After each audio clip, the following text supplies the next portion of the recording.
Hello everyone. So in today's video, we're going to start with a new reading lesson. Judy Bond's 6-year-old grandson stood in a creek in West Virginia. He held up a handful of dead fish and asked, "What's wrong with these fish?" All around him, dead fish floated belly up in the water. That day became a turning point for Judy Bonds. She decided to fight back against the coal mining companies that were poisoning her home. Marfork, West Virginia. The daughter of a coal miner, Judy Bonds, was born in Marfort, West Virginia in 1952. The people of Marfort had been coal miners for generations because coal mining provided people with jobs. Coal gave people the energy they needed to light and warm their homes. But Marfork wasn't just a place where coal miners lived. Marfork was home to leafy green valley, or holler, surrounded by the Appalachian Mountains on every side. Judy's family had lived in Marfork for generations. Judy grew up there, swimming and fishing in the river. She raised a daughter there. Mountaintop removal mining. An energy company came to Norfolk in the 1990s. It began a pro it began a process called mountaintop removal mining. Using dynamite, the company blew off the top of mountains to get at the large amounts of coal underneath. The process was quicker than the old method of digging for coal underground, but it caused many problems. Whole forests were destroyed. Judy Bond spoke out against mountaintop removal mining. Dust from the explosions filled the air and settled over the towns. Coal sludge, a mixture of mud, chemicals, and coal dust, got into the creeks and rivers.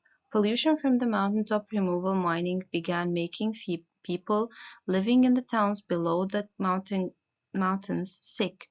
In the area where Judy lived, coal sludge flowed into the rivers and streams. People packed up and left. Judy was heartbroken.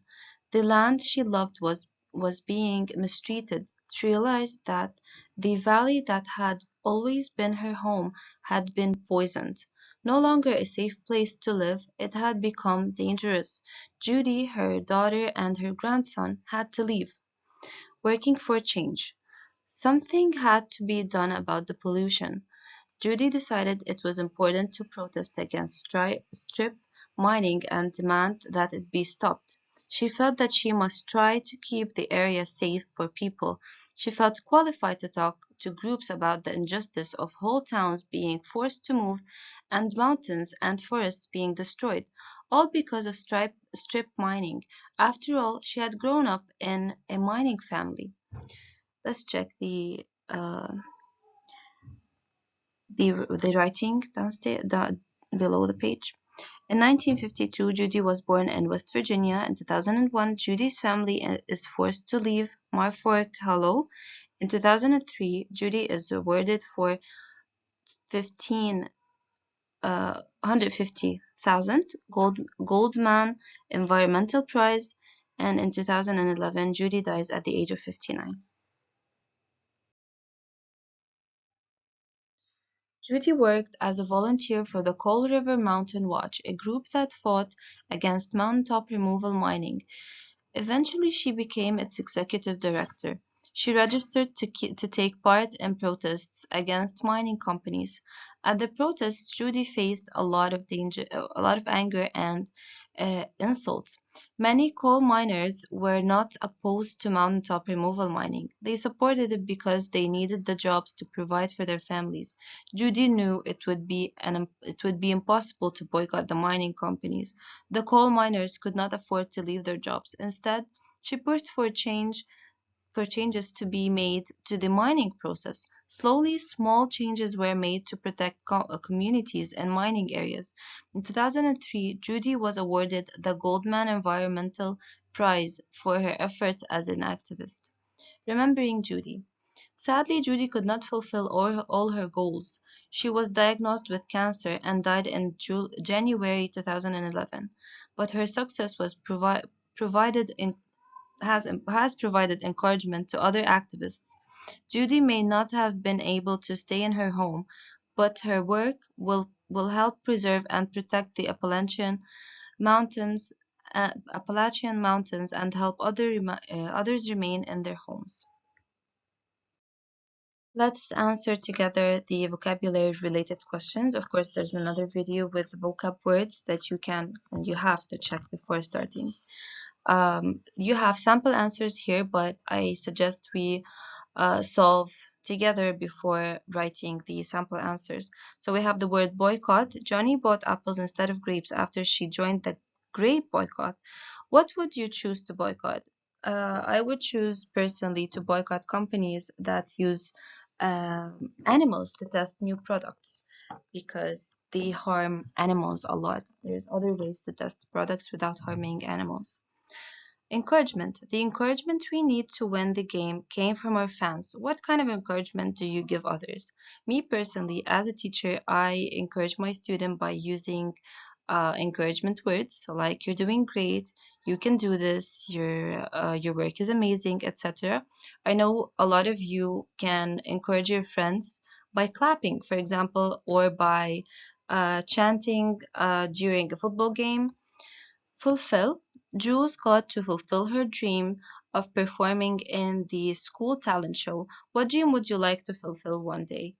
Maybe you would like to become something important and a famous figure. Maybe you want to become a famous football player. Maybe you want to be an artist. Maybe you want to become a doctor. Of course, all of you have small dreams and big dreams to fulfill. Injustice. The children felt that it was an injustice that they were not allowed on the roller coaster because they were too short. How are injustice and justice related? So the injustice, as we previously took, it means not justice. So it's the opposite of justice. It's the antonym of justice. We check the prefix on means not. Mistreated. Thomas felt that the dog's first owner had hurt and mistreated her. What is an antonym for mistreated? We can say that cherishing something is the opposite of mistreating it. Taking care of something is also the opposite of mistreating. Anything that means being nice and kind can be the opposite of mistreatment. Let's check the last part for today's video. It's going to be protest. The children decided to protest the cutting down of trees in the forest. What is the synonym of protest? You can say to object, to refuse to do something. I'm protesting. I'm not going to solve any more homeworks because the teacher gave us too many. Qualified. Dr. Smith and the nurse are qualified to tell what treatment the boy needs. What would you need to be qualified for a spelling bee? Probably studying daily the words that you have or practicing reciting those words out loud.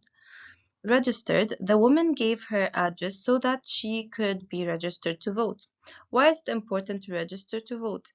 Um, we we perform the whole voting and choosing a class president, I think, because it gives you, the students, the choice to choose something. And in the adult world, just like in the classroom, you need someone to take care of you. You need a president, you need someone to take your voice out to the world and take your concerns out to the world and take care of you. This way you can choose the most qualified, the most perfect candidate to do it for you. That's it for today. I hope you enjoyed this video and bye.